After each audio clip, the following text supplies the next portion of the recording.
ഒന്ന് ഭരിച്ചവരോ അന്ന് engineering plan approval കൊടുത്തോടൊക്കെ ചോദിക്കണം.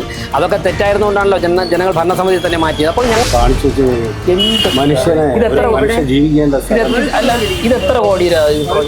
കോടിയാണ്? എല്ലാ കടയും അടഞ്ഞു കിടക്കുകയാണ്. 3-4 വർഷമായി കട എടുത്തവർക്കൊന്നും തന്നെ കച്ചവടം നടത്താൻ പറ്റുന്നില്ല. അപ്പോൾ എനിക്ക് തോന്നുന്നു ഇത്രയും പേര് അക്കോമഡേറ്റ് ചെയ്യണം എന്നുള്ളൊരു കമ്പൽഷനിലാണ് നിങ്ങൾ ഇത്രയും എണ്ണം കൂട്ടിയത് അല്ലേ?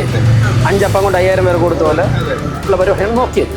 അതാണ് ഇത് ആർക്കും പ്രയോജനമില്ലാതെ നാടിന് നഷ്ടമായിട്ട് പോയത്. ഈ നിർമ്മാണ പ്രവർത്തനങ്ങളിലൂടെ ജനങ്ങൾക്കുണ്ടായിട്ടുള്ള ബുദ്ധിമുട്ടുകൾ അതിനൊക്കെ ഒരു പരിഹാരം കണ്ടെത്തുന്നതിൻ്റെ ഭാഗമായിട്ടാണ് എത്തിയിട്ടുള്ളത്. ഈ കടകളും തുറക്കാത്ത കാര്യം എന്താണ്? നിങ്ങളുടെ കടയുടെ ഫ്രണ്ട് ഏതാ? ഇതാണോ? ഇത്രയേ ഉള്ളൂ. ചേട്ടന് എന്ത് കച്ചവടം ഇവിടെ നടക്കുന്നത്? ചേട്ടൻ്റെ പേരെന്താ? രാമേന്ദ്. എവിടെ സ്ഥലം? നേരത്തെ എവിടെ കച്ചവടം നടത്തിക്കൊണ്ടിരുന്ന? നമ്മൾ നന്നാവന ക്യാമ്പിലായിരുന്നു ആദ്യത്തെ കച്ചവടം. അതിനുശേഷം നമ്മൾ ഇങ്ങോട്ട് കയറി 36 വർഷം.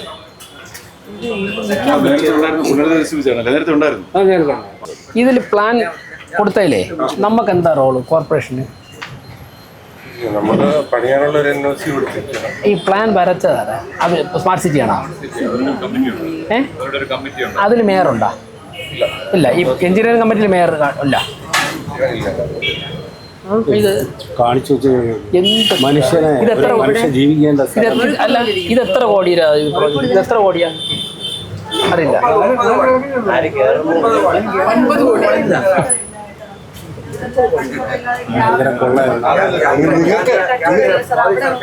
ഇവര് ആദ്യത്തെ കട കിട്ടിയവരാണ് അങ്ങോട്ടുള്ള.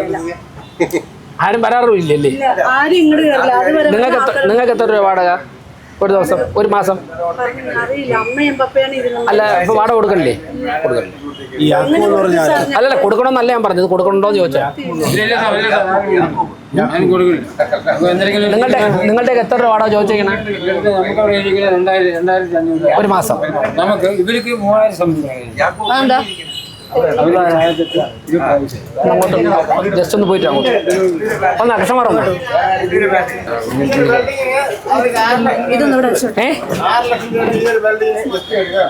ബിൽഡിങ്ങിന് ഈ വാതിൽ നിങ്ങൾ ഇട്ടതാ? ഇതിന് നിങ്ങളോട് ആവശ്യപ്പെട്ട എത്ര രൂപ വാടക? ആവശ്യപ്പെട്ട മേയർ താക്കോൽ എന്താണെന്ന് പറഞ്ഞാണ് 6 ലക്ഷം രൂപയ്ക്കുള്ള വാടക. കടയിൽ നല്ല വൃത്തിയും നിങ്ങളുടെ വാടക എത്ര രൂപ ചോദിച്ചു? വാടക 3500. ഞങ്ങളിവിടെ തുറന്നു നോക്കിയപ്പോഴേ 2 കോഴിക്കുഞ്ഞ് വളർത്താൻ. ഈ ഏരിയ കംപ്ലീറ്റ് മാറ്റി ഒറ്റ ലൈനാക്കണം. ഇതാകെ പ്രശ്നമാണിത്. പിന്നെ ഒരുപാട് കംപ്ലൈൻറ്റ് ഇവിടെ നിന്ന് വരുന്നുണ്ട്. ഇത് യൂസ്ലെസ് ആണിത്. ഇതിന്റെ ആവശ്യമില്ല. യൂസ്ലെസ് ആണെന്ന് പബ്ലിക്കിനെയും മാധ്യമങ്ങളെയും ബോധ്യപ്പെടുത്തണം. അല്ലെങ്കിൽ പുതിയ ഭരണസമിതി വന്ന് പഴയതിനെ ഇടിച്ചു കളഞ്ഞു. ഇല്ല, അത് ഒരുപാട് കംപ്ലൈന്റ്. ഇതും അങ്ങനെ അല്ലാണ്. അല്ല, ഈ വരി 22 കട. ഞാൻ മൊത്തമല്ലേ വെച്ചത്? ആ വരി മാത്രം ഞാൻ ചോദിക്കുന്നത്. ഈ 10 കട സെക്രട്ടറി, ഈ 10 കട വേണ്ടാന്ന് തീരുമാനിച്ചാൽ പ്രശ്നം പരിഹരിക്കും. ഈ 10 കട വേണ്ട എന്ന് തീരുമാനിച്ചാൽ പ്രശ്നം പരിഹരിക്കും. 12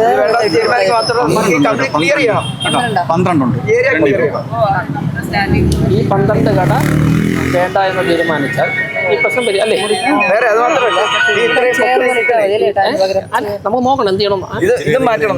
വണ്ടികൾ കത്ത് കൊടുത്തിട്ട് കംപ്ലീറ്റ് ഒരു റീഅറേഞ്ച്മെന്റ് ചെയ്യാൻ എന്ത് ചെയ്യാൻ സാധിക്കും അല്ലേ? ഓക്കെ, ഇത്രയല്ലേ ഇവിടുത്തെ പ്രശ്നം? ഇതുവരെയല്ലേ ഉള്ളൂ? അല്ല, ബാക്കിലോട്ടുള്ള പ്രോബ്ലം ഉണ്ട് കേട്ടോ. എന്താണ്? ആ വണ്ടികള് പിന്നെ 2 സൈഡിൽ അവർക്ക് ഇങ്ങോട്ട് വരാം. അത് നമുക്ക് നോക്കാം. ഈ കടയുടെ പ്രശ്നത്തല്ലേ ഉള്ളൂ. അല്ല, അത് നോക്കാം. അത് വേറെ അഡ്രസ് ചെയ്യാം. MRO നോക്കിയാൽ ഈ സ്ഥലം നോക്കിയാൽ ബാത്റൂമിന് വർക്ക് ചെയ്യുന്നില്ല.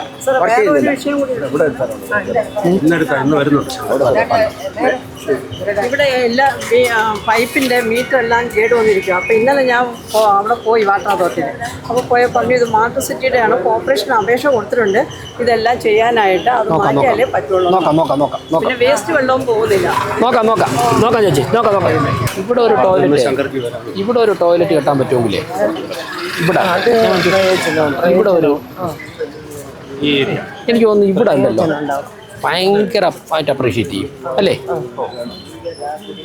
ഈ ഫംഗ്ഷനൊക്കെ വരുമ്പോഴേ അല്ലേ ഏട്ടാ, ഇവിടെ ഒരു ടോയ്ലറ്റേ ഇങ്ങനെ കിട്ടിയാലേ, ഒരു ബ്ലോക്കം കിട്ടിയാലേ അല്ലേ?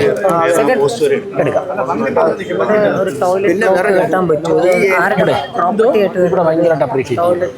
ഇവിടെ ഒരു ടോയ്ലറ്റ് ബ്ലോക്ക് ഇവിടെ SBI തന്നതില്ലേ നമ്മുടെ പ്ലാനിങ്ങിലേ റെയിൽവേ സ്റ്റേഷൻ വേണ്ട, ഒന്ന് റെയിൽവേ സ്റ്റേഷൻ ഒന്നും പോരാ. അല്ല ഒരു 10 സീറ്റ്, 5 ലേഡീസും 5 ജെൻസും വെച്ചിട്ടേ നമ്മൾ ഈ സൈഡും പിന്നെ ഇത് പൊളിക്കണമെങ്കിൽ നമുക്ക് ഇതുകൊണ്ട് ഫലമുണ്ട്. ഇപ്പോഴേ ഇവിടെ ഒന്നുമില്ല, ഈ ഏരിയയിലൊന്നും ഇല്ലല്ലോ, എന്ത് ഫ്രീ ആയി. അതുപോലെ അങ്ങോട്ടുള്ള 12 കടയോടെ 10-12 കടയോടെ മാറ്റിയിട്ട് ഫ്രീ ആയി കഴിഞ്ഞാൽ ഉള്ള സ്വസ്ഥമായിട്ട് നടക്കുമല്ലോ. അതെ,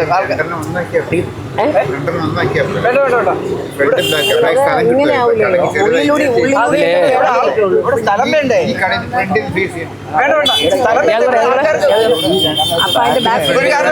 അത് പറ്റില്ല. അത് ഐഡിയ പറയട്ടെ സോണിയ വാ. ബാക്കിലെ ഫ്രണ്ടിനെ കട ചേർത്ത് ഇടയ്ക്ക് ഒരു ഭിത്തി കെട്ടി കൊടുത്താൽ ഒറ്റ കടയാവും. അപ്പൊ ഇവർക്ക് സ്ഥലം കുറവെന്നുള്ള പരാതി പറഞ്ഞു കിട്ടും. ആൾക്കാർക്ക് അങ്ങോട്ട് പോകണ്ടേ? അങ്ങോട്ട് പോവാം. നിങ്ങളുടെ പ്രശ്നം തന്നെയാണ്, ഒരാളിന് നടത്താൻ പറ്റുന്നില്ല. ഒരാൾ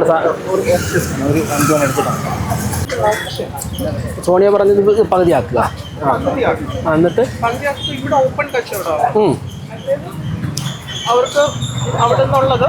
കാരണം പലതും പല കച്ചവടം. കാരണം ഇവിടെ ചായ ഒന്നും ചായ എല്ലാം പുറകിൽ തന്നെ.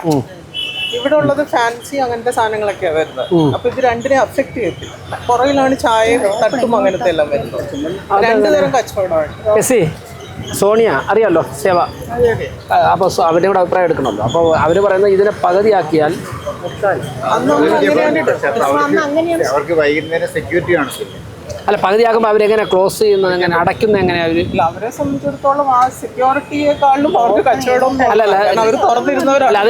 അതിന് 4 മതിലുകളുണ്ടാവോ? 4 ചോറുണ്ടാവും ഇടിക്കുമ്പോഴേ? ഉണ്ടാവില്ല. ഇത് പിന്നെ പകുതി വെച്ച് കെട്ടി തുറന്നു. അപ്പൊ രാത്രി പിന്നെ അതായത് രാത്രിയെ ഇവർ ഓപ്പൺ ആക്കിയിട്ട് സാധനം പൂട്ടി വെച്ചിട്ട് പോകേണ്ടി വരും. അങ്ങനെ ആയിരുന്നല്ലോ അവരെപ്പോഴും. അപ്പൊ ആ കടയിൽ കയറേണ്ടവർക്ക് ആ കട കാണാൻ ഈ സൈഡിൽ കൂടെ കയറണം അല്ലേ? അങ്ങനെയുള്ള ഇപ്പോഴത്തെ അവസ്ഥയിൽ ഓപ്ഷൻ. ബേസ് പ്രശ്നം മാറി കിട്ടില്ല. ബാക്കിലെ കടക്കാർക്ക് എപ്പോഴും മറവുണ്ടാവും. ഇവരൊക്കെ ഫ്രണ്ടിലെ കട ഇരിക്കുന്നു, അവരെ നിൽക്കുന്ന അവരുടെ ബാക്കിൽ കൂടെ എന്നെ കടയിൽ കാണുന്നേ ഉള്ളൂ. എനിക്ക് തോന്നുന്നു ഇത്രയും പേര് അക്കോമഡേറ്റ് ചെയ്യണം എന്നുള്ളൊരു കമ്പൽഷനിലാണ് നിങ്ങൾ ഇത്രയും എണ്ണം കൂട്ടിയത് അല്ലേ? 5 അപ്പം കൊണ്ട് 5000 പേർ കൊടുത്ത പോലെ ഉള്ള പരിപാടി നോക്കിയത്. അതാണ് ഇത് ആർക്കും പ്രയോജനമില്ലാതെ നാടിന് നഷ്ടമായിട്ട് പോയത്.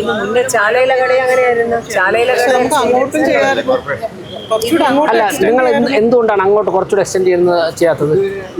ഇതൊരു അപ്രൂവ് കൊടുത്തുള്ളൂ. ഇത്രയും സ്ഥലം ചെയ്താൽ മതി. ഇവിടെ ആയിരുന്നു പണ്ട് കട. ഞാൻ മുമ്പാണ് ഞാൻ ഫയൽ നോക്കി പഠിച്ചത്. ഇത്രയും സ്ഥലമേ ഉണ്ടായിരുന്നുള്ളൂ പണ്ടും കട. ബംഗായിട്ടായിരുന്നു ഇവിടെ. അപ്പോൾ ആ സ്ഥലം മാത്രം എടുത്താൽ മതി എന്ന് തീരുമാനിച്ചു. ഒരു 10 കട കൂടെ അങ്ങനെയാണ് ഞാൻ പറഞ്ഞത്. ഇതിനെ ഫ്രണ്ടും ബാക്കും ചേർത്ത് കട കെട്ടി കൊടുത്താൽ ഈ കടക്കാർക്ക് ഇനി വലിയ കടയും കിട്ടും. ഇവിടെ ആരൊക്കെ ഡിസ്പ്ലേസ്ഡ് ആവുന്ന അവർ അങ്ങോട്ട് കൊടുത്താൽ മതി.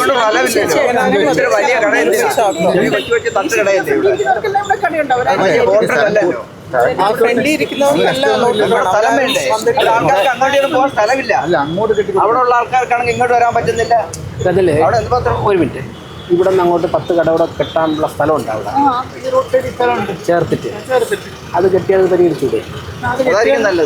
അതെങ്ങനെ ഉണ്ടാവും? അതായത് സോണിയ പറഞ്ഞ ഈ ആശയത്തോടെ അതൊരു കെട്ടിയൊരു പ്രശ്നം പരിഹരിക്കുന്നത് മാത്രമേ ആവുള്ളൂ. അല്ല, താങ്കൾ പറഞ്ഞ ഒന്നുമില്ലാത്ത സാഹചര്യത്തിലുള്ള പരിഹാരമാണ്. പക്ഷെ ഞാൻ ചോദിക്കുന്നത്, നമ്മൾ കട കൊടുക്കുമ്പോൾ അവർക്ക് അതുകൊണ്ട് ജീവിക്കണം, നമുക്ക് വാടകയും കിട്ടണം. വാടക ചോദിക്കുമ്പോഴൊരു മനുഷ്യത്വമായിരിക്കണമല്ലോ. അപ്പോൾ ഈ 10 അങ്ങ് മാറ്റിയിട്ട് ഡിമോളിഷ് ചെയ്തിട്ട് അവരെ അങ്ങ് ഫ്രീ ആക്കുക, എന്നിട്ട് ഒരു 10 കൂടെ അപ്പുറത്ത് കെട്ടാൻ പറ്റും നോക്കുക. അങ്ങനെ എല്ലാം കൂടെ നടക്കില്ല. ഇങ്ങോട്ട് അങ്ങോട്ട് പോകില്ല, അങ്ങനെ പറഞ്ഞാൽ അല്ല. അങ്ങോട്ട് നമുക്കൊരു 10 കൂടെ കെട്ടാനുള്ള സൊല്യൂഷൻ ഉണ്ടാവും, സ്ഥലം ഉണ്ടാവും.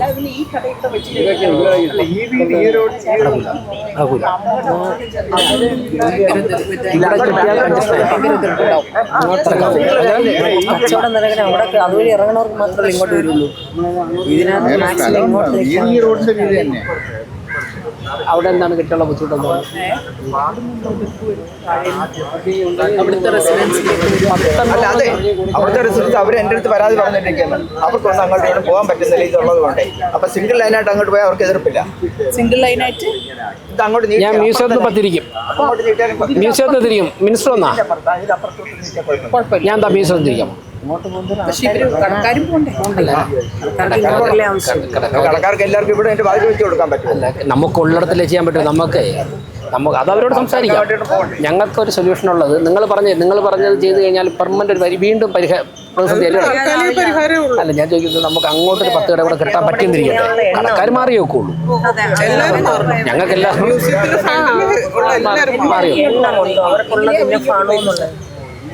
അതിനെ കുറിച്ചൊന്നും ആലോചിക്കണം. ഒരു 10 കൂടെ അങ്ങോട്ട് 10 കൂടെ കെട്ടാൻ പറ്റുന്ന അതായിരിക്കും നല്ലത് അല്ലേ?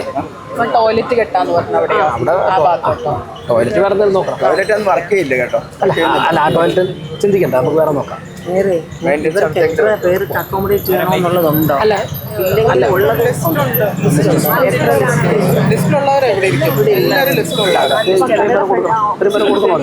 അവർക്ക് ഇവിടെ അലോട്ടഡോ? ഈ 10 കടക്കാർ കൂടെ കൊടുത്താൽ മതി. ഇവിടെ നിന്ന് ഇടിക്കണേനും കൂടെ കൊടുത്താൽ മതി. അത് ഇവരെന്ത് പറ്റിയെന്താണെന്നറിയാമോ? ഈ ലിസ്റ്റ് ആരെല്ലാം കൂടെ ഇത്രയും സ്ഥലത്ത് അക്കൗണ്ട് ആയിരിക്കും. അതുകൊണ്ടാണ് കോഴിക്കോട് കിട്ടിയത്. അത് ചെത്തിയത് ഇടിഞ്ഞു പോയി. വാതിലുകളെല്ലാം പോയി. എല്ലാം ചോർച്ചയൊക്കെയാണ്. ഫുൾ പ്രശ്നങ്ങളാണ് അതിനകത്ത്.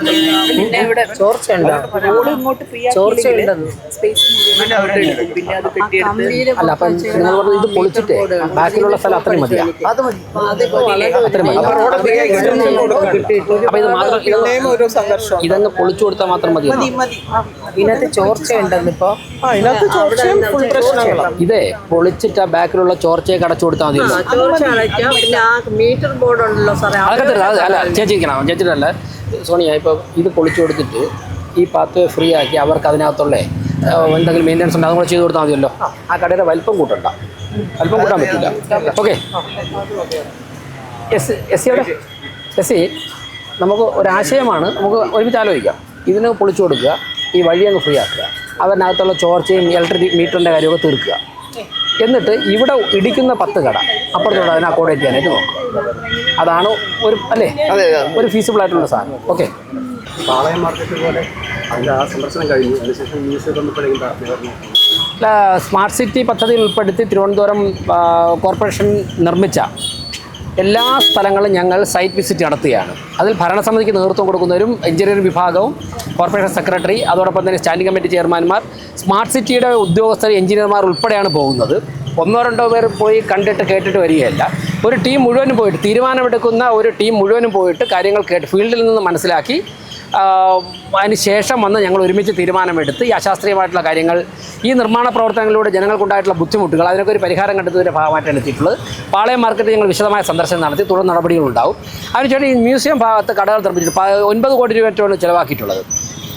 എല്ലാ കടയും അടഞ്ഞു കിടക്കുകയാണ്. 3-4 വർഷമായി കട എടുത്തവർക്കൊന്നും തന്നെ കച്ചവടം നടത്താൻ പറ്റുന്നില്ല. അപ്പോൾ ഇത് ഏറ്റവും കൂടുതൽ ഏറ്റവും കൂടുതൽ ഫ്ലോട്ടിംഗ് പോപ്പുലേഷനുള്ള ടൂറിസ്റ്റുകൾ വരുന്ന തിരുവനന്തപുരത്തെ സ്ഥലമാണ്. എന്നാൽ എല്ലാ കടകളും അടഞ്ഞു കിടക്കുകയാണ്, നോക്കുകുത്തികൾ പോലെ. അപ്പോൾ അതിൻ്റെ പ്രശ്നം എന്താണെന്ന് ഞങ്ങൾ പഠിച്ചു. അത് പരിഹരിക്കുന്നതിൻ്റെ മാർഗ്ഗമായിട്ട് ഞങ്ങൾ ചർച്ചകൾ ആരംഭിച്ചു. എത്രയും പെട്ടെന്ന് തന്നെ ഈ കടക്കാരുടെ ബുദ്ധിമുട്ട് അവസാനിപ്പിക്കും, ജനങ്ങൾക്ക് പ്രയോജനകരമായ രീതിയിൽ പരിഹരിക്കും കാര്യങ്ങൾ.